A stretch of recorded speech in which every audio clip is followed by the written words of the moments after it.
First garden meet అండి. మన్మథ రెడ్డి గారి garden చాలా బాగుంది. ఆయన అరేంజ్ చేసిన డిన్నర్ చాలా బాగుంది. Highlight of his garden is రామఫలం. చాలా బాగుంది ఇది. మళ్ళా చాలామంది చాలా కటింగ్స్, నాగార్జున రాజు గారు చాలా సీడ్స్ డిస్ట్రిబ్యూట్ చేశారు. అన్ని మొక్కలు కూడా చాలా దశపర్ణి కషాయము, గోమూత్రము అన్నీ తీసుకున్నాం. And very simple person of the today's meet is Sridevi garu, special joint collector. We are very happy to meet her.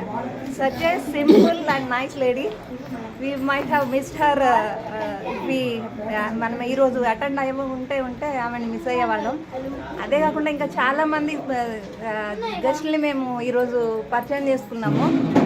Suresh Gupta గారు, కిరణ్ గారు, వీళ్ళందరూ చాలా ఇంపార్టెంట్ పర్సన్స్ ఫర్ గార్డెనింగ్. ఇది చాలా మోటివేషన్గా ఉంది. I'm very happy to be present as part of this garden meet today. ఒక garden meet కని వచ్చి we have visited 3 gardens. Very lucky to be part of this meeting today. Thank you.